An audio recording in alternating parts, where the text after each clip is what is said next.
Why not 175 అని అతి విశ్వాసంతో చెలరేగిపోయిన జగన్మోహన్ రెడ్డి గారిని ఆయన బ్యాచ్ని 11కు పరిమితం చేశారు ఆంధ్ర ఓటర్లు. ఎందుకంటే వాళ్ళకి తెలుసు 5 ఏళ్లలో ఏం జరిగిందో. చర్చ దాని గురించి కాదు.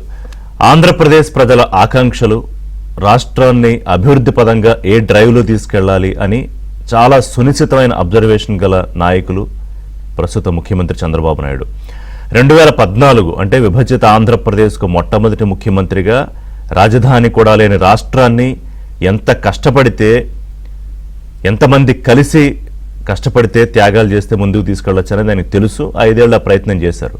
అప్పుడు పార్టీ ఓడిపోయింది. పార్టీ ఓడిపోవడానికి కారణం చంద్రబాబు నాయుడు కాదు. సరే, 2024 ఎన్నికలకు ముందు 10 ఏళ్లుగా పార్టీ పెట్టినా కూడా కేవలం ఒకే ఒక్క ఎమ్మెల్యేతో, ఆ ఎమ్మెల్యే కూడా తర్వాత పార్టీ గోడ దూకేసి వెళ్ళిపోయినా కూడా అంతే నిబద్ధతతో నిలబడి, పార్టీ నిలబడాలి, రాష్ట్రానికి మంచి జరగాలంటే ఏ స్టెప్ తీసుకోవాలి అనేది చాలా స్ట్రాటజిక్గా ఆలోచించి ముందుకు అడిగేశారు జనసేన అధినేత పవన్ కళ్యాణ్. వీళ్ళిద్దరూ చేతులు కలిపిన తర్వాత అనివార్యంగా బీజేపీ కూడా వాళ్ళతో కలవాల్సి వచ్చింది. కూటమి ఏర్పడ్డాక అందరికీ తెలిసిందే 164 సీట్లతో అప్రచాతంగా అధికారంలోకి వచ్చారు. సో అప్పటితో అయిపోయింది, శుభం కార్డు వేసేస్తే సీట్లలోంచి లేచి వెళ్ళిపోవచ్చు అనుకోవడానికి ఇది సినిమా కాదు. అసలు కథ అప్పుడే మొదలవుతుంది. ఎందుకంటే ఆంధ్రప్రదేశ్ ప్రజలు, ఓటర్లు, సుమారుగా 3 కోట్ల మంది ఓటర్లు ఎందుకు కూటమిని ఇంత బ్రహ్మాండమైన మెజారిటీతో గెలిపించారంటే, ఎస్ మా పిల్లలకు ఉద్యోగాలు కావాలి, ఎస్ మాకు సంక్షేమం చేస్తున్నారు చంద్రబాబు, మా నియోజకవర్గాలకు అభివృద్ధి కావాలి, రాష్ట్రం ఒక రాజధాని కావాలి, మేము కూడా బయటికి వెళ్తే తలెత్తుకుని తిరగాలి, ఇవన్నీ చేయాలంటే చంద్రబాబు కావాలి. చంద్రబాబుతో పవన్ కళ్యాణ్ ఉంటా అన్నారు, బీజేపీ కూడా ఉంటుంది. ఇవన్నీ చూసే ఆలోచించి ఓట్లేశారు. హ్యావింగ్ సెడ్ దిస్, ఈ 164 మంది ఎమ్మెల్యేలు ఎవరైతే ఉన్నారో కూటమి పార్టీలకు సంబంధించి, ఇప్పుడు వీళ్ళకి ఎంత బాధ్యత ఉంది అంటే, ఇందులో మొట్టమొదటిసారి గెలిచిన ఎమ్మెల్యేలు సుమారు 80 మందికి పైగా ఉన్నారు. సబ్జెక్ట్ ఎకరేషన్ 88, 85 to 88 మధ్యలో. మిగతా వాళ్ళు సెకండ్ టైం ఎమ్మెల్యేలు, మిగతా వాళ్ళందరూ సీనియర్ ఎమ్మెల్యేలు ఉన్నారు. సీనియర్ ఎమ్మెల్యేల గురించి పెద్దగా వర్రీ అక్కర్లేదు. వాళ్ళకి తెలుసు సభల్లో ఎలా ఉండాలో, బయట ఎలా ఉండాలో. అందరు సీనియర్లు కూడా కాదు, అక్కడ కూడా వస్తారు. ముఖ్యమంత్రి ఏం ఆలోచిస్తున్నారు, ఎన్ని గంటలు కష్టపడుతున్నారు, దానికి పవన్ కళ్యాణ్ ఎంత చేదోడు వాదోడుగా ఉన్నారు. యంగ్ మినిస్టర్ లోకేష్ ఒకరోజు ఆంధ్రప్రదేశ్లో, ఒకరోజు ఇంకో స్టేట్లో, ఇంకో రోజు ఇంకో కంట్రీలో తిరుగుతూ అభివృద్ధి కోసం, రాష్ట్రానికి పెట్టుబడుల కోసం ఎలా పనిచేస్తున్నారు, ఇవన్నీ తెలుసు. కానీ మరి మన రోల్ ఏంటి అంటే, ఒకసారి గెలిచేసిన తర్వాత అది ఆ పదవి ఏమన్నా శాశ్వతమా? 5 ఏళ్లకు మళ్ళీ ఎన్నికలు వస్తాయనే విషయం గుర్తుందా లేదా? ఒకసారి ఎమ్మెల్యే అయితే 30 ఏళ్లకు 40 ఏళ్లకు ఆ పదవి అలాగే ఉంటుంది అనుకుంటున్నారా? అసలు ఎమ్మెల్యేగా అవ్వడానికి మీకు కలిసి వచ్చింది ఏంటి? మీ వెనకాల నిలబడింది ఏంటి? చంద్రబాబు నాయుడు అనే ఒక బ్రాండు, తెలుగుదేశం పార్టీ అనే ఒక బ్రాండు. సరే, ఒకళ్ళు ఇద్దరు లెస్ దెన్ 10 ఎమ్మెల్యేస్ తమ సొంత బలం మీదో, ప్రజల్లో వాళ్ళకున్న ఒక పెనిట్రేషన్ పవర్తోనూ గెలిస్తే గెలవచ్చు కాక, చాలా తక్కువ మంది ఆ పర్సంటేజ్. ఇక్కడ గుర్తుపెట్టుకోవాల్సింది ఏంటంటే, ఆంధ్రప్రదేశ్ ప్రజలు చంద్రబాబు నాయుడు ముఖ్యమంత్రిగా కావాలనుకున్నారు అంటే, అనుకున్నారు కాబట్టే మీకు ఓట్లేసి మిమ్మల్ని ఎమ్మెల్యే చేశారు. ఆ విషయాన్ని జస్ట్ లైక్ దట్ మర్చిపోతే అలాగా. ఇది నేను ఇవాళ కొత్తగా చెప్తోంది కాదు. అధికారంలోకి వచ్చిన తర్వాత ఈ 15 నెలల్లో సాక్షాత్తు ముఖ్యమంత్రి 4 సార్లు చెప్పారు. అది కేబినెట్ మీటింగ్లో కానీ, బయట కానీ, 1-to-1 సమావేశాల్లో కానీ. ఎందుకని సార్లు చెప్పించుకోవాలి? బాధ్యత ఉండాలి కదా. సరే, పవన్ కళ్యాణ్ గారు పార్టీ బలోపేతం దిశగా మీటింగులు పెడుతున్నారు. త్రిశూల వ్యూహం, మరొకటో. ఎస్, ఏ పార్టీ అయినా ఎదగాలి. రాష్ట్రంలో కూటమిగా ఉండడం వేరు, సొంతంగా పార్టీ ఎదగడం వేరు.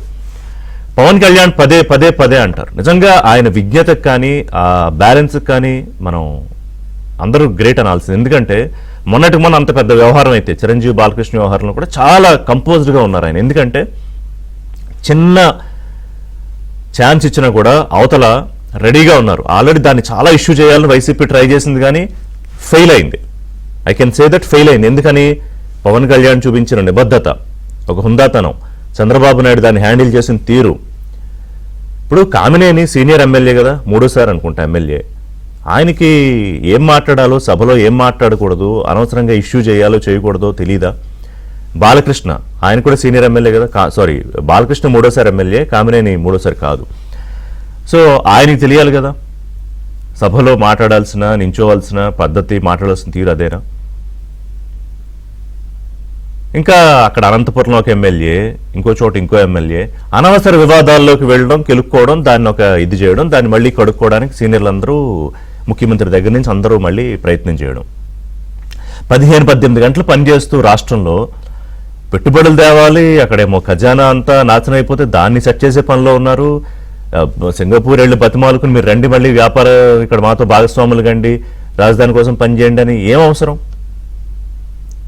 75 ఏళ్ల వయసులో ఏం అవసరం చంద్రబాబు నాయుడికి రాష్ట్రం గురించి? కాకపోతే చూడని పదవులా, లేకపోతే ఇవాళ కొత్తగా ఆయనకి ముఖ్యమంత్రి పదవి ఏమన్నా వచ్చిందా? అంటే ఈ ఆయనకున్న సీరియస్నెస్, పవన్ కళ్యాణ్కున్న ఒక నిబద్ధతో, లోకేష్కున్న ఒక కమిట్మెంట్, బీజేపీలో అక్కడ ప్రధాన నాయకులకు ఢిల్లీలో ఉన్న ఒక సీరియస్నెస్. సరే, మాధవ్ ఇప్పుడు కొత్తగా అధ్యక్షులు అయ్యారు, is a very committed leader. కింద వాళ్ళకి ఎందుకు లేదు? ఇన్ఛార్జ్ మంత్రులకి ముఖ్యమంత్రి గారు ఎందుకు చెప్పాలి పదే పదే మీ బాధ్యత ఇది, మీ బాధ్యత ఇదని గుర్తు చేయాల్సిన అవసరం ఏంటి?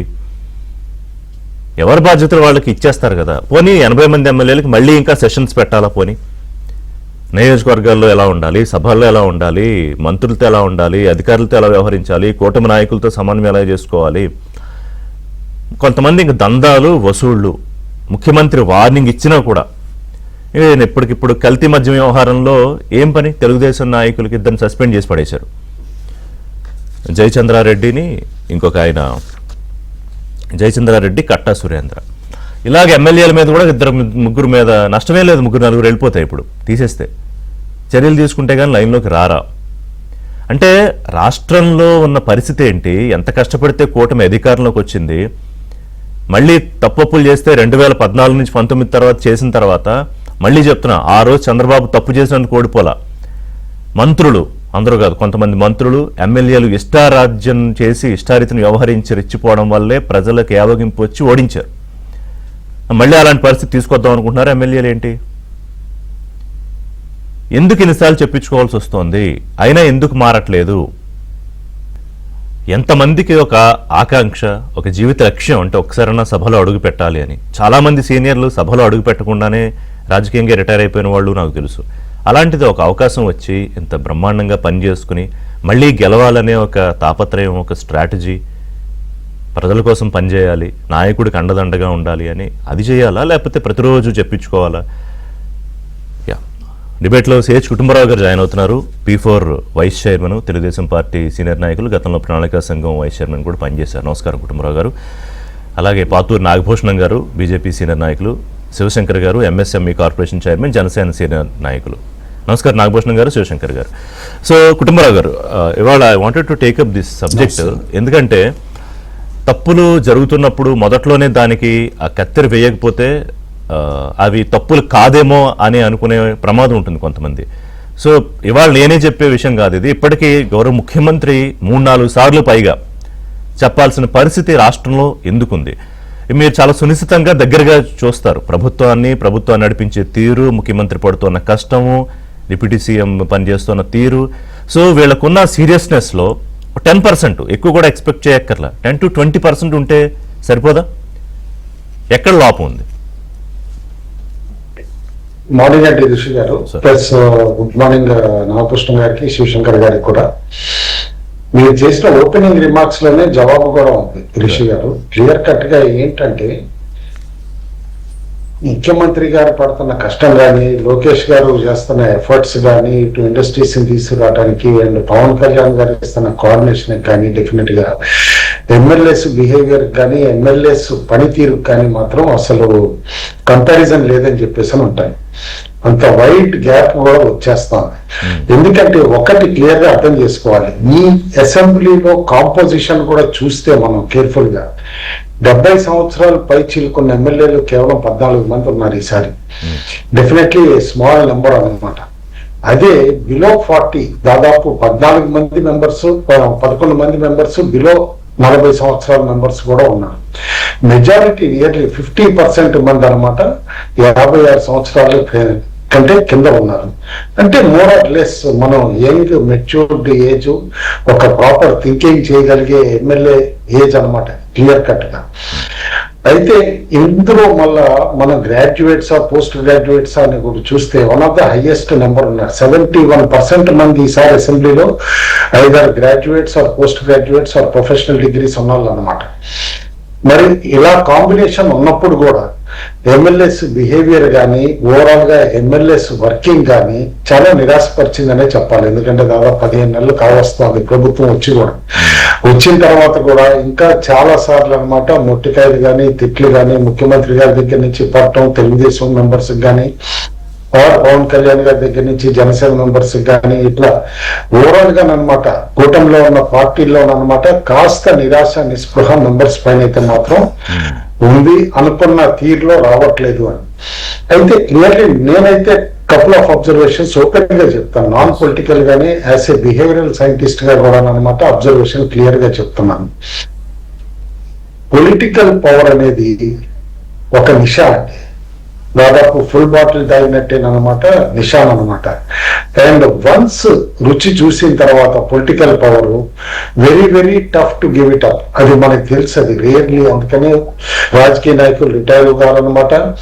అండ్ పొలిటికల్ పవర్ వన్స్ రుచి చూసిన తర్వాత ఆ ఇంటాక్సికేషన్ తొందరగా పోదు కూడా. అయితే ఇట్లా యంగ్స్టర్స్ కి ఆలోచించాల్సిన విషయం ఏంటి? 3 పాయింట్స్. చాలా మంది యంగ్స్టర్స్ కాస్త అన్సర్టనిటీ తోటి ఫస్ట్ టైం గెలిచాను మళ్ళా నెక్స్ట్ టైం రాగలనా లేదా అన్న ఒక అన్సర్టనిటీ. రెండోది ప్రజల ఆకాంక్షలు, మళ్ళా అది మీట్ అవ్వాలంటే దానికి కావాల్సిన వనరులు కానీ వాటిని చేకూర్చడంలో సొంతంగా చేయాలనుకున్నా కూడా కాస్త గ్రీడీనెస్. ఆ గ్రీడీనెస్ తో పాటు మూడో point personal ambition, future political career పైన. ఈ మూడిటి ఎక్స్పెక్టేషన్స్, ప్రొఫెషనల్ అన్సర్టనిటీ అవనియండి, ఆ గ్రీడీనెస్ అవనియండి, ఆ పర్సనల్ అంబిషన్ అవనియండి, దీంతో చాలా మంది ఏంటంటే ఒక కామన్ సెన్స్ అనేది కూడా కోల్పోయి definitely they behave like an intoxicated political person అన్నమాట. అయితే క్లియర్లీ దాంతో ఏమవుతుంది? ఫోకస్ పోతుంది. ఫస్ట్ ఇవాళ కరెంట్ ఇష్యూస్ ఏమున్నాయి, ఏది అడ్రస్ చేయాలి, యువతకి కావాల్సినవి ఏంటి, ఎంప్లాయ్మెంటా, ఎడ్యుకేషన్ రిఫార్మ్సా, నేషనల్ గ్రోతా, ఇట్లా ఇవన్నీ కూడా పక్కన పెట్టి ఎంతసేపు ఒక విడగొట్టే క్యాస్ట్ రాజకీయాల, రిలీజియస్ రాజకీయాల వీటిపైన దృష్టి పెట్టడం కానీ అట్లా కూడా జరగటం జరుగుతుంది. ఒక ఫోకస్ అంటూ ఒకలా మోడర్న్ ఇష్యూస్ పైన కానీ కరెంట్ ఇష్యూస్ పైన కానీ.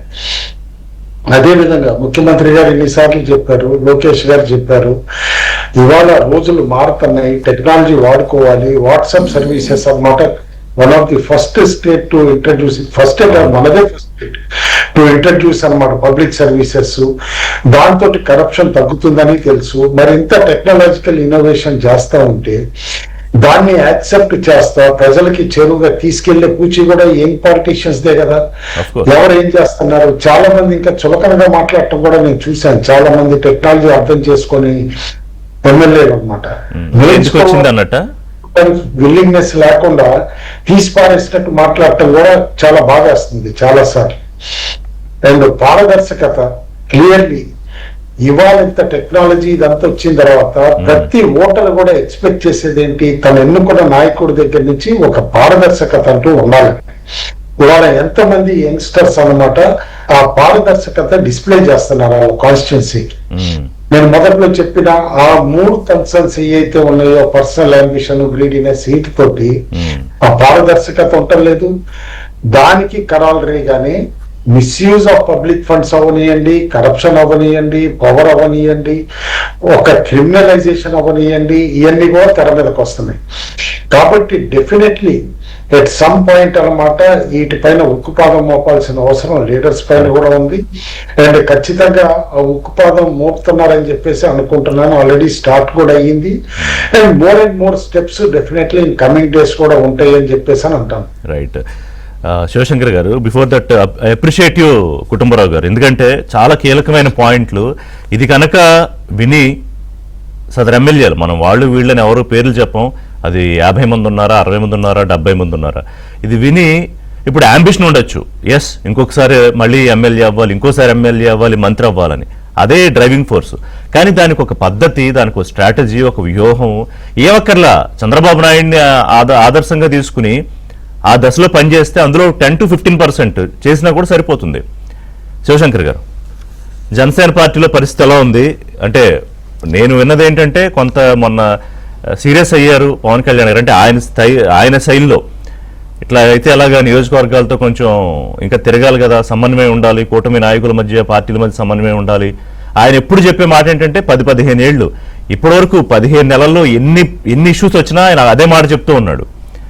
కానీ ఆ నిబద్ధత కింద ఎమ్మెల్యేలను, సరే ఎంపీలు అంటే ఇద్దరే ఉన్నారనుకోండి, ఇది ఒకటే కాదు కదా, ఇంకా పార్టీ బలోపేతం చేసుకోవాలి, రూట్స్లోకి వెళ్ళాలి. మీరు గమనించిన పరిస్థితులు ఏంటి శివశంకర్ గారు? రిషి గారి గుడ్ మార్నింగ్ అండి. చర్చలో పాల్గొంటున్న కుటుంబరావు గారికి, నాగభూషణ్ గారికి, ఏవిఎన్ ప్రేక్షకులందరికీ కూడా వెరీ గుడ్ మార్నింగ్. చాలా విషయాలు చెప్పారు పెద్దలు కుటుంబరావు గారు. ఎందుకు అంటే నేను కూడా ఈ మధ్యని ఎమ్మెల్యేలు అసెంబ్లీలో మాట్లాడిన తీరుని నేను కొద్దిగా గమనించాను. నాకైతే ఒక ఆశ్చర్యం వేసింది. చట్టసభల్లో అడుగు పెట్టడం అన్నది అది చాలా జీవితంలో ప్రాముఖ్యతమైన ఘట్టం రిషి గారు.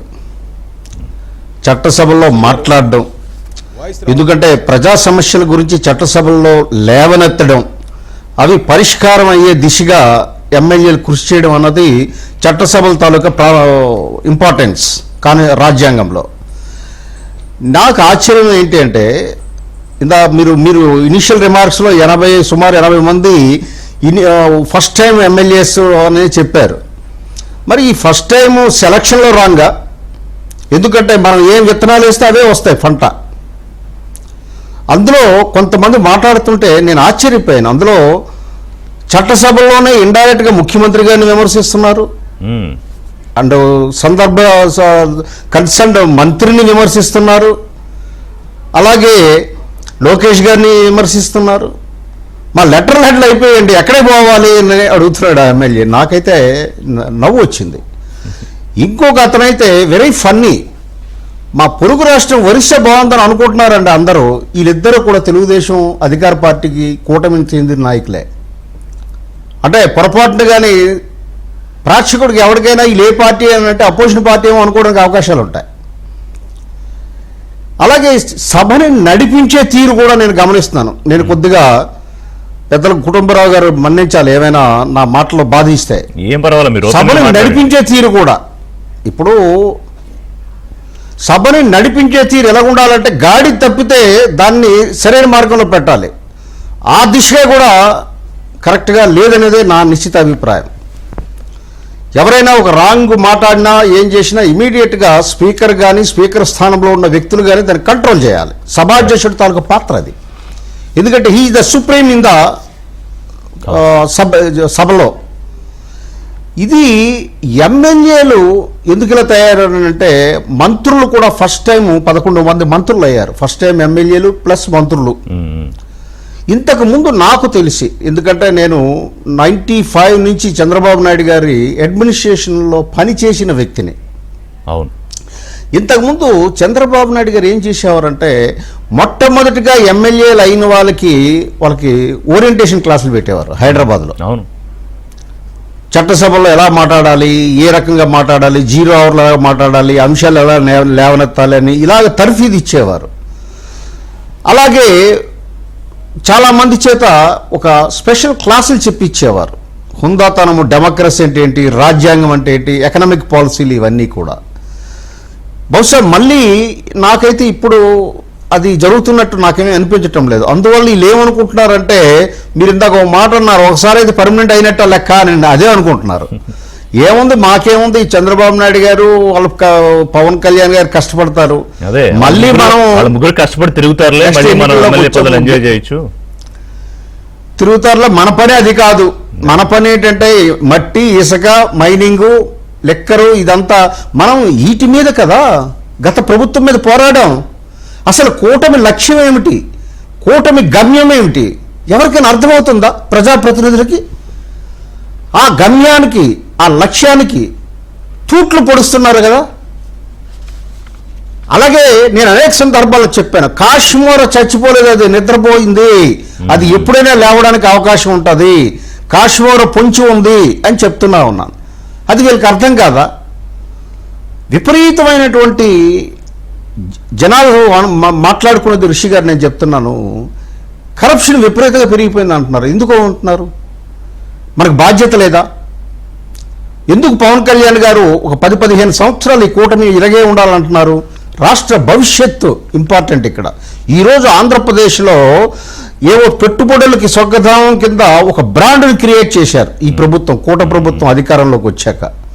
అనేక దేశాలకు వెళ్ళడం కానీ, మంచి మంచి పాలసీస్, ఇండస్ట్రియల్ పాలసీస్ తీసుకురావడం కానీ, ఇవన్నీ చేస్తుంటే మీరు తగలబెడుతుంటే, ఇమేజ్ని తగలబెడుతుంటే కంచే చేను వేస్తే ఎట్లాగా?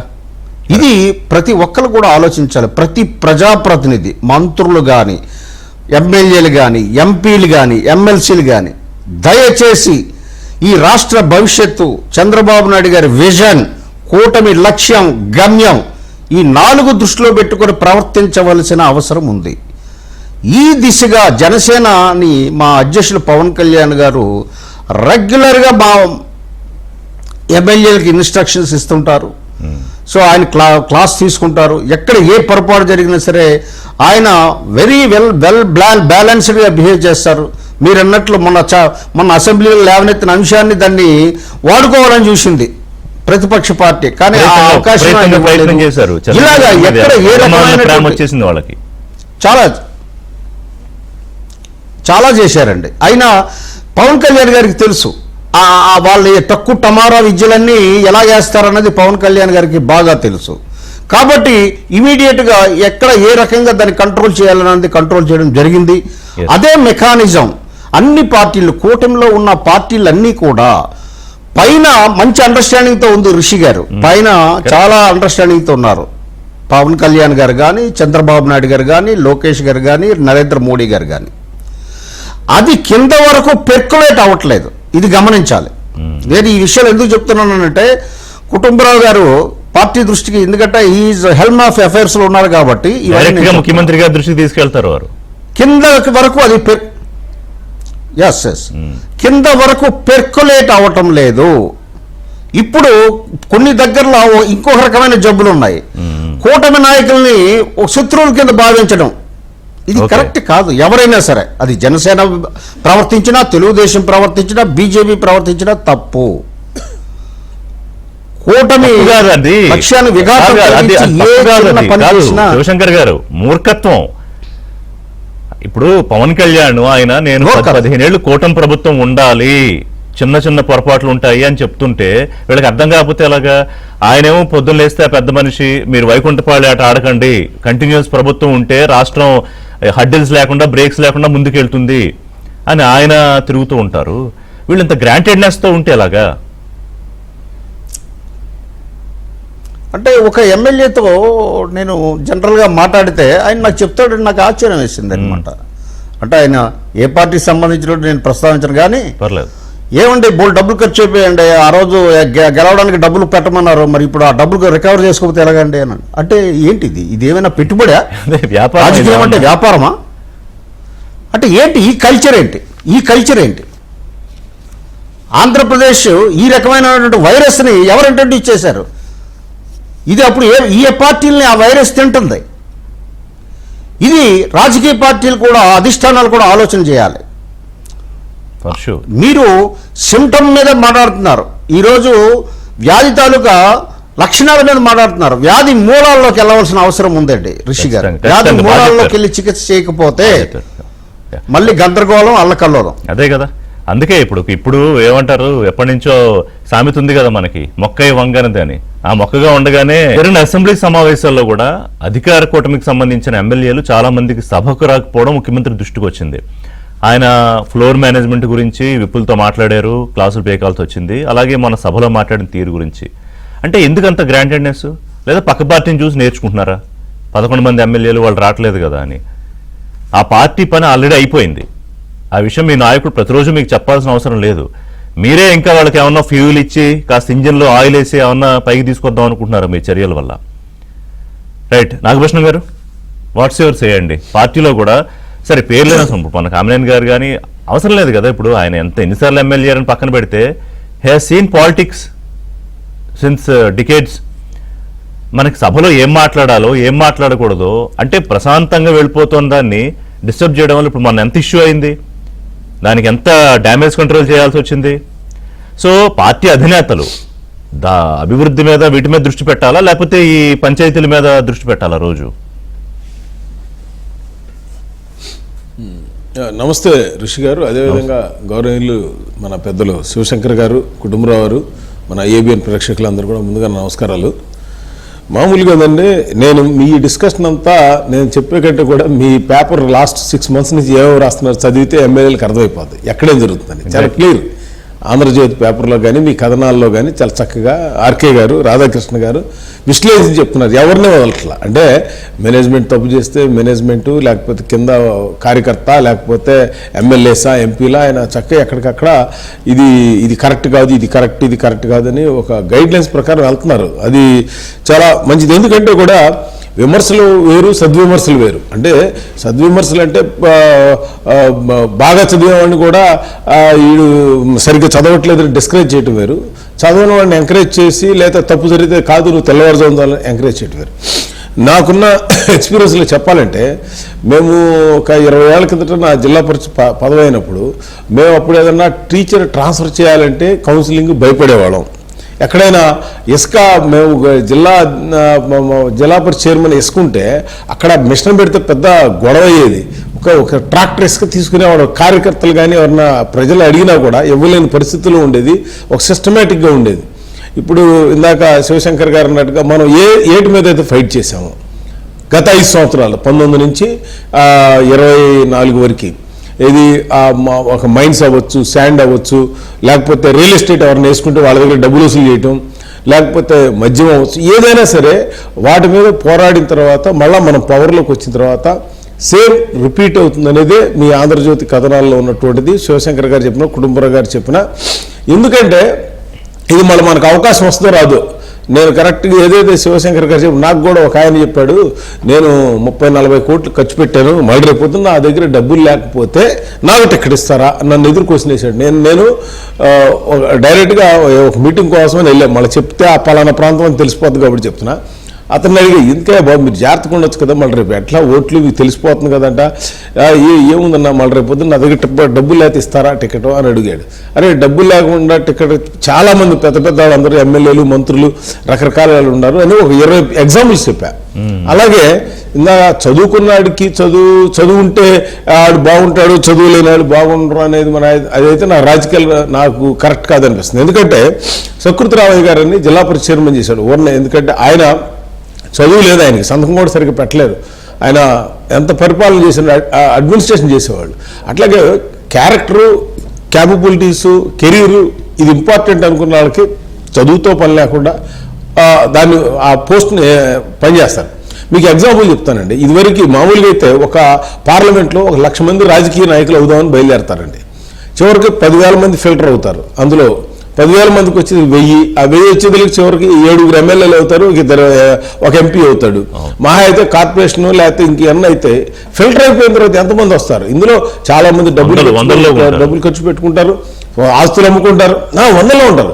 ఇక్కడేమవుతుందంటే ఈ గెలిచిన అతని వ్యక్తి నేనేదో పెద్ద గొప్పవాడిని, నేనేదో చాలా తెలివిగలవాడిని, నాకు ప్రజలందరూ ఇచ్చారు, అధిష్టానం నన్నే మెచ్చిచ్చిందనే ఆ కాన్సెప్ట్లోకి వెళ్తున్నారు. నిజంగా మై పర్సనల్ ఎక్స్పీరియన్స్ చెప్తున్నా. నేను 1999 ఫస్ట్ టైం జిల్లా పరిషత్ చైర్మన్ అప్పుడు మాకు అప్పుడు ఎడ్లపాడు వెంకటరావు గారు లేకపోతే ఇంకా చాలామంది ప్రపోజ్ చేసినప్పుడు, నీ వయసు చంద్రబాబు 30 ఏళ్ళు, ఎక్కడ గుంటూరు జిల్లాలో ఎలా మేనేజ్ చేస్తారు, చాలా కష్టం అది ఇదని చెప్తే మొదటి 2 నెలలు నాకు కూడా అనిపించింది, ఓహో మనం చాలా గొప్ప కావాలి, అందుకే మనం అయ్యామని. ఒకరోజు కూర్చోబెట్టి క్లాస్ పిక్కాడు ఆయన. ఈ జిల్లాలో నీకంటే అందమైన వాళ్ళు లేరు అనుకున్నావా, నీకంటే చదువుకున్న వాళ్ళు లేరా, నీకంటే డబ్బులున్న వాళ్ళు లేరా, నీకేందుకు వచ్చింది, నువ్వు కష్టపడుతున్నావు, పని చేస్తున్నావు, ఇది కానీ మిస్ అయ్యావు అనుకో నీ లైఫ్ ఇంక పోద్ది. ఇంకొకటి గుర్తుపెట్టుకో, నువ్వు వేసుకున్న చొక్కా ఎన్ని సంవత్సరాలు వేసుకోండి, సంవత్సరాలు పొద్దున వేసుకుంటే సాయంత్రం వెళ్తాడు, నీ పదవి కూడా అంతే. 5 సంవత్సరాల తర్వాత నీ సర్టి తీసినట్టు తీసేయాలి. ఆ తర్వాత నువ్వు బాగా ఉంటే నేను ప్రజలు అనుకుంటారు, లేకపోలేదు. నువ్వు ఒబిడియంట్గా ఉండాలి, హానెస్ట్గా ఉండాలి. ఇది ప్రజాసేవ. లేదనుకుంటే చక్కగా వ్యాపారం చేయి, నీ కరేపాకు వ్యాపారం అది వెళ్ళి చేసుకో శుభ్రంగా. నిజంగా 3 రోజులు నాకు నిద్ర పట్ల ఏంటి ఎంత క్లాస్ పికేడినా చిన్న అది కూడా ఏం లేదు. నేను చేసిన తప్పు ఏంటంటే రామకృష్ణరావు ఇప్పుడు సిఎస్ ఉన్నాడండి. ఒక మాట విష్ గారు, రామకృష్ణరావు సిఎస్ ఇప్పుడు తెలంగాణకి. ఆయన ఎడ్లపాటి వెంకటరావు మేము కూర్చొని ఉంటే ఆయన లోపలికి వస్తే నేను లెగవలేదు. ఎడ్లపాటి వెంకటరావు లేచి నుంచొని ఆయన తీసుకొచ్చి కూర్చోబెట్టాడు, నేను లెగవలా. ఆయన వెళ్ళిపోయిన తర్వాత నన్ను అడుగుతున్నావు ఎందుకు లెగవలేదు అన్నాడు. ఆయన ఏజ్ 80, ఎడ్లపాటి వెంకటరావు గారిది, రామకృష్ణరావు గారిది 40, నాదే 30. ఆయన ఏమన్నాడంటే ఆయన కలెక్టర్ ఐఏఎస్ చదివి వచ్చాడు, 30 సంవత్సరాలు ఉంటాడు, నీకు పదవి అయిపోయిన తర్వాత నిన్ను ఎట్లా రెస్పెక్ట్ ఇస్తాడు, ప్రోటోకాల్ ఏంటి, దీనికి గౌరవం ఇవ్వడానికి ప్రోటోకాల్తో సంబంధం క్లాసిఫికేట్. నేను ఎందుకు చెప్తున్నానంటే విషయాన్ని, ఇవాళ అసెంబ్లీలో అపోజిషన్ లేకపోవడం చెప్పాలంటే వాళ్ళు చేసుకున్న దౌర్భాగ్యం. ఎవరికి వైసీపీ వాళ్ళకి మంచి ఆపర్చునిటీ, మంచి మంచి సమస్యలు ఏమైనా ఉంటే అక్కడ మాట్లాడడానికి మంచి అవకాశం ఉంటుంది. అది వాళ్ళకి వివేకంతో వాళ్ళు పోయారు. ఇప్పుడు ఏవైతే మనం ఇన్ని సంవత్సరాల నుంచి ఇప్పుడు ఇందాక సోషల్ మీడియాలో చూస్తున్నా, ఎవరో ఒక ఆయన 2000 ట్రస్ట్ బోర్డు లేదు దాంట్లో మెంబర్గా వేశారట, 2014లో తెలుగుదేశంలో ఉన్నాడు, 2019లో 24 మధ్యలోనేమో అదేంటి వైసీపీలోనే ఇప్పుడు జనసేనలో ఉన్నాడు. ఇట్లా సోషల్ మీడియాలో టీవీ కంటే ఫాస్ట్గా వేసేస్తున్నారండి, ఎవరిని వదలట్లా సోషల్ మీడియా. అదే నేనేమంటానంటే ఇవాళ అధిష్టానం కూడా ఎవరు వస్తున్నారు, ఎవరు వెళుతున్నారు, ఎవరు బాగా పనిచేస్తున్నారు దీని మీద కేర్ఫుల్. ఎవరైనా మిస్టేక్ చేస్తే ఇది ఆ బాహుబలిలో కనుక సినిమాలో కనుక ఒక డైలాగ్ ఉంటుంది. ఏం డైలాగ్ అంటే అమ్మాయి చేయి పట్టుకుంటే విలను ఆడు అప్పుడు ఏమంటాడంటే చెయ్యి కాదు పట్టుకోవాలి తలనరకాలని చెప్పి తలనరికి చూపిస్తాడు. That is the highlight of the cinema. Politics లో నీ పార్టీ మన కూటమి వాళ్ళ ఎంతో వికసిత భారత్ వికసిత ఆంధ్రాన్ని మనం ఎంతో కష్టపడి అక్కడ మోడీ గారు, ఇక్కడ చంద్రబాబు గారు, పవన్ కళ్యాణ్ గారు, మాధవ్ గారు వీళ్ళందరూ కూడా 24 గంటల్లో దరిదాపు 18 గంటలు పనిచేస్తున్నారు. మిగతా వాళ్ళు అది లేకపోతే ఏమవుతుందంటే మనకి సిస్టమ్ డ్యామేజ్ అయిపోద్ది. నేను అందుకే చెప్పింది, మీ ఆంధ్రజ్యోతి పేపర్లో రోజు ఒకసారి చూస్తే ఎక్కడో చోట ఇవాళ కూడా ఉంది. మన వ్యక్తుల పేర్లు మాట్లాడకూడదు కాబట్టి నేను మాట్లాడతలేదు, కానీ దీన్ని సరి చేసుకోకపోతే మాత్రం ఇబ్బంది పెడతాం. ఇందాక కాశ్మీర్ అన్న మన శివశంకర్, కాశ్మీర్ కాదు ఆ జగన్, నా ఉద్దేశం అయితే వ్యవసాయ భాషలో చెప్పాలంటే తుంగమొక్క పైన పీకేమంటే కింద 5 ఉంటాయి దుంపలు చిన్న చిన్నవి, 5కి 10 వస్తాయి మళ్ళీ ఎమ్మటే దానికి. అది ఎప్పుడు ఒక 4 రోజుల తర్వాత కనపడతాయి అనమాట. తుంగ మొక్క వరి పైరులో తుంగ అనేది చాలా డేంజర్ అసలు. అది దానికి పైనుంచి ఇదేయాలి తప్పితే, అంటే ఒక విషయం లాంటిది కెమికల్ వేయాలి తప్పితే లేకపోతే చచ్చిపోవు ఆ దుంపలు. దానికి చేయాల్సిన డెవలప్మెంట్ చూపించి మనం ఆనెస్ట్గా ఉండి కొంచెం మంచి పనులు చెప్పితే మాత్రం ఇబ్బంది పడతాం. ఇది ఇవాళ ఎమ్మెల్యేలు కానీ ఎంపీలు కానీ నామినేటెడ్ పోస్టులు వచ్చిన వాళ్ళు కూడా దే హ్యావ్ టు రియలైజ్ అనేది నా రిక్వెస్ట్ అండి. ఓకే, సో కుటుంబరావు గారు, ఇప్పుడు 2014-19 మీకు బాగా తెలుసు, మీరు అప్పుడు ప్రణాళిక సంఘంలో ఉన్నారు, ఎంత కష్టపడ్డారు, రాజధాని కోసం చేసిన ప్లాన్లు, ఎక్కని గడప లేదు, దిగని గడప లేదు, అడగని కంపెనీ లేదు, బ్యాంకు లేదు. ఇంత చేసిన తర్వాత సరే దానికి ఎన్ని వంకలు పెట్టాలో అన్ని పెట్టారు, దాన్ని తర్వాత ఏం చేశారో చూసాం. కానీ అసలు అప్పుడు ఓడిపోవడానికి ప్రధాన కారణం ఏంటంటే, నాకు తెలిసి అప్పుడు నేను కూడా దగ్గరగా చూశాను కాబట్టి, మెజారిటీ ఎమ్మెల్యేలు, కొంతమంది మంత్రులు ముఖ్యమంత్రి విజన్ని క్యారీ చేయలేకపోవడము. మీరు ఇందాక చెప్పిన సోకాల్డ్ 4-5 రకాలు ఉన్నాయి కదా, మనకు అధికారం వచ్చింది, ఇందులో ఎంత ఉంటే అంత దున్నేసి సర్దేయాలి అనే బ్యాచ్. ఎన్నికల టైంలో ఏం జరిగిందో కొన్ని మాట్లాడుకుంటే బాగోవు, కానీ ఇవన్నీ చూసాం. సో మళ్ళీ ఇప్పుడు వచ్చిన తర్వాత రాష్ట్రం 10 ఏళ్ళు 15 ఏళ్ళు వెనక్కిపోయిన తర్వాత మళ్ళీ గాడిని పెడుతుంటే వీళ్ళ కోసం, వీళ్ళ గ్రీడినెస్ కోసం, లేకపోతే వీళ్ళకి ఉన్న దీనికోసం రాష్ట్రాన్ని ఎందుకు బలి పెట్టాలి, లేకపోతే మళ్ళీ ఇంకోళ్ళ చేతిలో ఎందుకు పెట్టాలి? సో ఇప్పుడు దీనికి కరెక్టివ్ మెజర్స్ ఏంటి కుటుంబరావు గారు? ఒకటి ఇందులో సింపుల్ సొల్యూషన్ అంటూ రెడీమేడ్ సొల్యూషన్ అంటూ ఏది ఉండదు అనమాట. కానీ డెఫినెట్లీ ఒక్కటైతే క్లియర్ గా అనమాట, 2019 ఎక్స్పీరియన్స్ తర్వాత కూడా అనమాట లీడర్షిప్ కూడా ఇప్పుడు చూస్తాం ఏంటంటే కనుక, ప్రభుత్వ విజన్ ని, ప్రభుత్వ ప్రోగ్రామ్స్ ని ఎమ్మెల్యేస్ ఓనర్షిప్ తీసుకుని ముందుకు తీసుకెళ్ళకపోతే మాత్రం డెఫినెట్లీ అనుకున్న రిజల్ట్స్ అయితే రావు. ఇప్పుడు ఏదైతే ముఖ్యమంత్రి గారి విజన్ అవ్వనియండి, లేకపోతే డిప్యూటీ సీఎం పవన్ గారి విజన్ అవ్వనియండి, ఆర్ ఎడ్యుకేషన్ మినిస్టర్ లోకేష్ గారు తీసుకునే స్టెప్స్ కానీ, ఇవన్నీ కూడా పబ్లిక్ రిప్రజెంటేటివ్స్, ఎమ్మెల్యేస్ ఎమ్మెల్సీస్ అనమాట ఓనర్షిప్ తీసుకుని ప్రజలకు అనమాట ఎక్స్ప్లెయిన్ చేసి దాని ఇంపార్టెన్స్ ఎంత, దాని వల్ల వచ్చే బెనిఫిట్స్ ఏంటి అనేది ముందుకు తీసుకెళ్ళకపోతే మాత్రం డెఫినెట్లీ అనుకోని ప్రాబ్లమ్స్ కూడా తెర మీదకి వస్తాయి, అది డౌటే లేదు. క్లియర్లీ ఇక్కడ ఏంటంటే ఒక ఎమ్మెల్యే ఒకసారి గెలవగానే యంగ్ ఎమ్మెల్యే అవ్వనియండి లేకపోతే సీనియర్ ఎమ్మెల్యే అవ్వనియండి, కాన్స్టిట్యున్సీ తోటి డైరెక్ట్ ఎంగేజ్మెంట్ ఉందన్నమాట, మాస్ కాంటాక్ట్ ఉంది, అంటే ప్రతి ఒక్కరితోటి టచ్ లో ఉంది అన్నమాట. ప్రభుత్వం చేస్తున్న ప్రోగ్రాంలు కానీ లక్ష్యాలు కానీ ఎక్స్ప్లెయిన్ చేయకుండా ఉండకపోతే మాత్రం డెఫినెట్లీ ఎమ్మెల్యే కూడా దూరం అవుతాడు. ఊరినే డబ్బులతో రేపు గెలుద్దాం అనుకున్నా కూడా ఛాన్స్ లేదు. ప్రభుత్వాలు ఎంత పెద్ద పెద్ద స్కీములు పెట్టి ఎన్ని కోట్ల రూపాయలు ఖర్చు పెట్టినా కూడా స్కీములతోటి గెలవలేకపోతున్నాయి. అది తెలుసు మనకి, ఎందుకంటే ultimately public reaction, public opinion on the government, broad opinion ఏదైతే ఫామ్ చేసుకుంటారో అదే ప్లే చేస్తుంది. కాబట్టి అట్లా బ్రాడ్ ఒపీనియన్ కొద్ది మంది ఎమ్మెల్యేస్ తోటి మినిస్టర్స్ తోటి కూడా డ్యామేజ్ కాకుండా ఎప్పటికప్పుడు డ్యామేజ్ కంట్రోల్ అన్నమాట మెకానిజం అనేది డెవలప్ చేయాలి, చేస్తుంది చంద్రబాబు నాయుడు గారు. కాదు కుటుంబరావు గారు, చిన్న కాదు, ఇప్పుడు మన ముఖ్యమంత్రి మాట్లాడుతూ ఇన్ఛార్జ్ మంత్రులు ఎమ్మెల్యేల విషయంలో పర్సనల్ కేర్ తీసుకోండి అంటే బయట ఎలా ఉండాలి, సభలో ఎలా ఉండాలి, ఓవరాల్గా అప్రోచ్ ఎలా ఉండాలి అనేది. అంటే ఒకటి నాకు తెలిసి మీరే చెప్పాలి, ప్రతిసారి చంద్రబాబు నాయుడు గారు క్లాసులు చెప్పిస్తారు కదా, ఈసారి జరిగిందా, జరగలేదా? జరగకపోతే మళ్ళీ ఇప్పుడు సెషన్స్ ఏమన్నా తీసుకోవాల్సిన అవసరం ఉందా? అంటే ఒకటండి రిషి గారు, స్టార్టింగ్ లో కొత్త ఎమ్మెల్యేస్ దాదాపు 80 మంది దాకా ఉన్నారు కాబట్టి అన్నమాట, టిఆర్ఎస్ సంస్థ తోటి లెజిస్లేటివ్ అఫైర్స్ పైన వాళ్ళకి లెసన్స్ కానీ ఇవన్నీ కూడా తీసుకోవడం జరిగింది. దాదాపు వారం అన్నమాట అసెంబ్లీలోనే కండక్ట్ చేయడం కూడా జరిగింది. అటెండెన్స్ కూడా ఇప్పుడు మొదట్లో జోష్ ఏదైతే ఉంటుందో ఆరంభ సూరత్వం అందరూ కూడా బాగానే అటెండ్ అయ్యారు, విన్నారు కూడా. కానీ అది దాని తర్వాత రెపిటేటివ్ ఎక్సర్సైజ్ అయితే జరగలేదు నాకు తెలిసినంత వరకు అనమాట. నేను అనుకోవటం నాట్ ఓన్లీ ఫ్రమ్ పిఆర్ఎస్ దగ్గర నుంచి లెజిస్లేటివ్ అఫైర్స్ కాకుండా నన్ను అడిగితే పొలిటికల్ లెసన్స్ కూడా అన్నమాట, ఇటు యంగ్స్టర్స్ కానీ ఇటు నెక్స్ట్ జనరేషన్ అవ్వబోయే లీడర్స్ కానీ తీసుకోవాల్సిన అవసరం ఎంతైనా ఉంది. ఎందుకంటే ప్రయారిటీస్ మారుతున్నాయి. యువత ఎంత రోల్ ప్లే చేసింది 2024 ఎలక్షన్ లో మనకు తెలుసు. వారి ఆకాంక్షలు కానీ ఇవన్నీ చూసుకుంటా కూడా అనమాట ఎప్పటికప్పుడు మౌల్డ్ చేసుకుంటా పాలసీస్ ఒక పార్టీ హైకమాండ్ కి అకౌంటబిలిటీ ఉండేటట్టు అనమాట. ఈ యంగర్ ఎమ్మెల్యేస్ దగ్గర నుంచి వాళ్ళ పెర్ఫార్మెన్స్ కూడా అనమాట ఒక రేటింగ్ లాగా పెట్టుకుని మానిటర్ చేయకపోతే మాత్రం ఈ మధ్యకాలంలో ఏమైపోయింది, ఎలక్షన్స్ కూడా ఒక ఐపీఎల్ సీజన్ లాగా అయిపోయింది. ఎందుకంటే రేపు 2029 వచ్చేపాటికి వితౌట్ డౌట్ నేను చెప్తాను, గాలి ఎటు మొగ్గుతామని చూసి తిరిగి పార్టీ మార్చే బ్యాచ్ కూడా ఉంటారు. అది దేశవ్యాప్తంగా అది కామన్ అయిపోయింది ఇప్పుడు.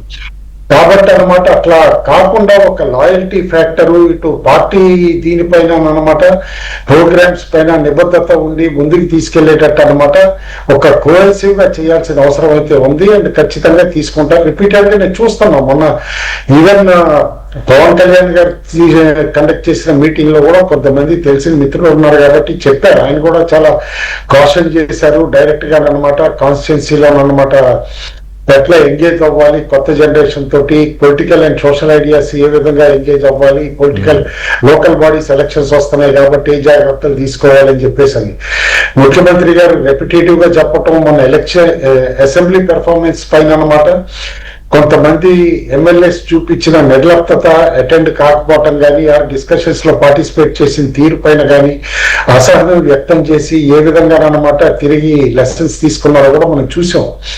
అండ్ నాకు ఇప్పటికీ ఆశ్చర్యం అనిపిస్తుంది యంగ్ ఎమ్మెల్యేస్ బిహేవియర్ కొందరి పైన మాత్రం. లోకేష్ గారు లాంటి యువనేత డిఎస్సి ప్రోగ్రామ్ అంతా mega DSC programme zero litigation తోటి పర్ఫెక్ట్ గా 150 రోజుల్లో కండక్ట్ చేసి అన్ని ఉద్యోగాలు ఇచ్చిన తర్వాత దానికి రావాల్సిన పబ్లిసిటీ కానీ హైప్ కానీ క్రియేట్ చేయగలిగారా? చేయలేదు. ఎందుకంటే ప్రతి కాన్స్టిట్యున్సీలో ఎవరెవరు సెలెక్ట్ అయ్యారో చూసుకుని అందరినీ కూడా ఒక చేయూతతో అనమాట ముందుకు తీసుకెళ్లాల్సిన అవసరం ఉండింది. ఇప్పుడు ఒక ప్రోగ్రామ్ కాదు, చాలా ప్రోగ్రామ్స్ అనమాట. ఇప్పుడు ఆయన నేషనల్ మీడియాలో అపీర్ అవుతున్నారు రెగ్యులర్ గా. స్టేట్ విజన్ ఏంటనేదో చెప్తున్నారు, కొత్త కంపెనీస్ తీసుకొస్తున్నారు రైట్ ఫ్రమ్ గూగుల్ దగ్గర నుంచి ఇప్పుడు లేటెస్ట్ కాగ్నిజెంట్ కానీ ఇవన్నీ కూడా తీసుకొస్తా ఉంటే దాని ఇంపాక్ట్ ఎంత ఉంటుంది ఏంటి అని ఒక వైజాగ్ సైడ్ నుంచి కూడా లీడర్స్ ఎంతవరకు ముందుకు తీసుకెళ్లగలిగారు ఇంపాక్ట్ కానీ మిగతా చోట్ల. కాబట్టి డెఫినెట్లీ నెక్స్ట్ జనరేషన్ లీడర్స్ అందరికీ కూడా నేను అనుకుంటాం అండర్ లోకేష్ లీడర్షిప్ కానీ ఖచ్చితంగా లోకేష్ గారి లీడర్షిప్ లో గట్టిగా ముందుకు తీసుకెళ్లాల్సిన అవసరం కూడా తెలుగుదేశం పార్టీ సైడ్ నుంచి ఉంది. And as a senior most leader in the party and the government కూడా, and in fact in the country, one of the 3 biggest leaders లో ఉన్న చంద్రబాబు నాయుడు గారు కూడా నేను అనుకోవటం ఇష్టం ఉన్నా లేకపోయినా చాలా మంది పైన హార్ష్ స్టెప్స్ తీసుకుని ఇప్పుడున్న ఫైనాన్షియల్ రాష్ట్రానికి ఉన్న ఫైనాన్షియల్ కన్స్ట్రెయింట్స్ లో కూడా ఏదైతే కనుక ప్రోగ్రెస్ ముందుకు తీసుకెళ్తున్నారో దాన్ని పబ్లిక్ కి దగ్గరికి చేరువుగా చేసేటట్టు ఎమ్మెల్యేస్ చేయాల్సిన అవసరం ఎంతైనా ఉంది. అండ్ కరప్షన్ పైన డెఫినెట్లీ ఒక్క భాగం అయితే ముయ్యాల్సిన అవసరం అయితే ఖచ్చితంగా ఉంది. శివశంకర్ గారు క్విక్లీ వైండ్ అప్ ఒక 2-3 అంశాలు ఏం ఉపయోగపడతాయో చెప్పండి. అంటే ఎందుకంటే 2 ప్యారలల్ వరల్డ్స్ లాగా, అంటే వీళ్ళందరూ ఒక దారిలో రాష్ట్రం కష్టం ఇదంతా వెళ్తూ ఉంటే రెండో పక్కన అనవసర విషయాల్లో జోక్యాలు చేసుకోవడాలు, సెలబ్రిటీల విషయాల్లో మాట్లాడాలు, ఏదో పిచ్చుకోలు చేయడాలు, సోషల్ మీడియాలో అలరవడాలు, అంటే సంబంధం లేని వ్యవహారం నడుస్తుంది. అవునండి, ఇక్కడ ఏమైంది అంటే అడ్మినిస్ట్రేషను సెంట్రలైజ్ అయిపోయిందండి. అంటే ప్రధానమైనటువంటి లోపం నేను గమనించింది, ఒక అడ్మినిస్ట్రేషన్ మీద పూర్తి అవగాహన ఉన్న వ్యక్తిగా, కరప్షన్ డీసెంట్రలైజ్ అయిపోయిందండి. ఇప్పుడు ఏ ప్రాంతానికి వెళ్ళినా సరే ఎవరు ఏ కరప్షన్ చేస్తున్నారని విత్ రేట్స్ చెప్పేస్తున్నారండి జనాలు. విత్ రేట్స్ మట్టి తోలితే ఆ మట్టిలో ఎవరికి ఎంత షేర్ అనేది క్లియర్ కట్గా ఇచ్చేస్తున్నారు అక్కడ ఉన్న జనాలు. అలాగే ఒక గ్రానైట్ క్వారీ, ఇల్లీగల్ క్వారీ చేస్తే అందులో పార్ట్నర్స్ ఎవరు, వాళ్ళకి ఎలా చేస్తున్నారు, ఎలా చేయగలుగుతున్నారు అన్నది అదొక ఫీచర్. దీన్ని కంట్రోల్ చేయాలండి అర్జెంటుగా. కరప్షన్ మాత్రం అండర్ ఎనీ సర్కమ్స్టాన్సెస్ పూర్తి నిర్మూలన చేయాలి, ప్రయారిటీ అండి. రెండవది బ్యూరోక్రసీ ఇంకా కంట్రోల్లోకి రాలేదండి. ఎందుకంటే వీళ్ళు చేసే పనులు చూస్తున్నారు. బ్యూరోక్రసీ ఎప్పుడు కూడా పొలిటికల్ గవర్నెన్స్ పర్ఫెక్ట్గా ఉంటేనే బ్యూరోక్రసీ లైన్లో ఉంటుంది. లేదు అంటే వాళ్ళు ఏం చేస్తారంటే లెక్క చేయరు. సో ఇప్పుడు బ్యూరోక్రసీ ఏమైందనంటే ఇంకా కంట్రోల్లోకి రాలేదు. 15 months అయినప్పటికీ కూడా ఇంకా ఒక ఫైల్ సర్క్యులేషన్లో కానీ, ఏదైతే మీద నిర్ణయం తీసుకునే కాదు అమలు చేయడంలో కానీ, గవర్నమెంట్ ఇంటెన్షన్ని ప్రజలకు చేరువ చేయడంలో కానీ వాళ్ళ పాత్రలు పోషించడం లేదు, వాళ్ళు యాక్టివేట్ కావట్లేదు. ఓకే, మరి ఇన్ని లోపాలు ఉంటుండగా మళ్ళీ మధ్యలో సందిట్లో సడేవి అన్నట్టు ఎమ్మెల్యేలు, ఎంపీలు, మినిస్టర్లు అవినీతి, ఇది మామూలుగా లేదు. ఓకే. రెండవది ఏంటంటే మనం కూడా రాజకీయ పార్టీలు కూడా ఆలోచించాలండి. టిక్కెట్లు ఇచ్చేటప్పుడే భవిష్యత్తు మనకు కనబడాలి. ఎవరికి డబ్బు ఉంటే ఆడి టికెట్లు ఇస్తాయి. అన్ని రాజకీయ పార్టీలకి నేను ఇది చెప్తున్నాను. పొలిటికల్ వ్యవస్థని మార్చాలి అని అంటే ముందు మనం మారాలి, రాజకీయ పార్టీ అంతర్గత కల్చర్ మారాలి. నీ దగ్గర ఎంత డబ్బు ఉంది అని మనం మొన్నటి వరకు వైసీపీని ఎందుకు అనాలి, ఇప్పుడు మనం చేసింది ఏమిటి? దీనివల్ల హౌ డు యూ ఎక్స్పెక్ట్? ఇప్పుడు ఆ ఎమ్మెల్యే, ఒక ఎమ్మెల్యే నాతో అన్నదానికి అది న్యాయబద్ధంగానే ఉంది. 30 కోట్లు ఖర్చు పెట్టానండి, ఇప్పుడు మళ్ళీ నాకు డబ్బులు లేకపోతే ఇస్తారా? నా పరిస్థితి ఏంటి అంటే ఆ పరిస్థితి క్రియేట్ చేసిన రాజకీయ పార్టీలే బాధ్యత వహించాలి. రాజకీయం అన్నది ప్రజాసేవకుడికి కానీ అంతేగాని పెట్టుబడి వ్యవస్థ కాదు. ఇది అన్ని రాజకీయ పార్టీలకు వర్తిస్తుందండి. నేను ఎవరికి కరప్షన్, బ్యూరోక్రసీ, సెలక్షన్ దృష్టి పెట్టాలి. నాగభూషణ్ గారు, what's your final take? Yes sir, అదే ఒక 2 నిమిషాలు టైం ఇవ్వండి సార్. నేను అనేది ఏంటంటే సార్, ఫస్ట్ ఇందాక శివశంకర్ చెప్పే వాల్యుబుల్ పాయింట్ అంటే ఆయారం గాయారమ్స్, అంటే నిజంగా చెప్పాలంటే అంటే ఆ టైంకి వచ్చి ఆ టైంకి పోయే వాళ్ళతో ఈ ప్రాబ్లమ్స్ అన్నీ కూడా. ఇప్పుడు నేను ఎగ్జాంపుల్ చెప్తాను సార్. మా పార్టీలో మన పక్కా సత్యనారాయణ గారిని ఆయనకి ఎంపీ ఇచ్చారు, తర్వాత వర్మ గారికి మంత్రి ఇచ్చారు, నిన్న పోతుకుంటా రమేష్ నాయుడు అని అతను ఇచ్చారు. వీళ్ళందరూ కూడా 30-40 సంవత్సరాలు పార్టీలో ఉన్నారు. కానీ అలా అని చెప్పి కొత్త వాళ్ళందరూ చెడ్డ వాళ్ళు అంటే అలా ఉండదండి. కానీ అంతా మిక్స్డ్ బ్యాలెన్స్ చేసుకుని పార్టీల్లో అటు ఇటు మారుతూ ఉంటారు. పాలసీలు నచ్చుకో, అధిష్టానంతో నచ్చుకో, అదే ఉంటుంది.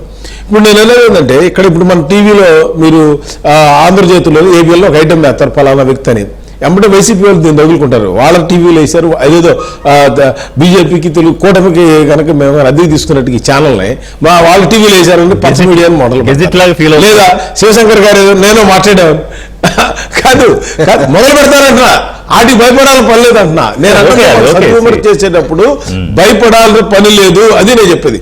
రెండోది, ఇప్పుడు శివశంకర్ గారు, నేను, కుటుంబరావు గారు ఇగో పలానా చోట జరుగుతుంది సరి చేసుకోవాలంటే అది ఇక కట్ చేసి శివశంకర్ మొత్తం గారు viral మా చేస్తారు. మీద దుమ్మెత్తిపోయి మొదలు పెడతారు. ఎందుకు ఇదంతా వాళ్ళ పార్టీ నాయకులే మాట్లాడుతున్నారంటారు. అసలు మేము మాట్లాడేదండి, అదే బాబు మా వాడిని క్లాస్ ఫస్ట్ తీసుకురావాలరా, క్లాస్ ఫస్ట్ తీసుకురావాలంటే మనం ఏమేం చేయాలి, ప్రికాషన్స్ తీసుకుంటున్నాం, లేదా పంట పండాలంటే ఏమేం చేయాలంటే పురుగు పడితే ముందు పట్టకుండా ఎందుకుంటాం, అది చేస్తున్నాం. అది ఆ పార్ట్ ఆఫ్ ద ప్రొసీజర్ లో కదా అదంతా. Yeah. సో నేను అనేది ఏంటంటే ఇవాళ రాష్ట్రంలో నేను ఇందాక చెప్పిన వాళ్ళు సోమవీర్రాజు అవ్వచ్చు, డిఫరెంట్. ఇప్పుడు మా దాంట్లో సుజనా చౌదరి గారు ఉన్నారండి ఇక్కడ ఎమ్మెల్యే. అవును. ఆయన ఎవరినన్నారు కండి కాన్స్టిట్యున్సీలో ఇస్ ద బెస్ట్ పర్సన్ అంటారు. అట్లాగే కొంతమంది అన్ని పార్టీలలో ఆ పేరు ఉంది. ఆయన చాలా కేంద్ర మంది మంత్రిగా ఎమ్మెల్యేలు. చేసినప్పుడు అదే ఒక discipline, ఎమ్మెల్యేగా చేసినప్పుడు అదే discipline.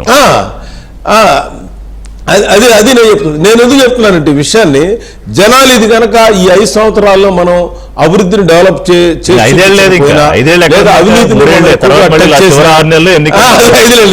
3.5 ఇక మేము ఇంకా నిద్రలోంచి బయటికి రాలే. ఇంకా రెండు పూర్తిగా ఇంకా నెలలు. టైం ఉందనే తీసుకున్నాను. 3.5 అంటే ఎందుకంటే last this is 6 high months time. కూడా లేదు మళ్ళా. Yeah, this is high time. ఇంకా అవకాశాలు ఇస్తే కష్టం.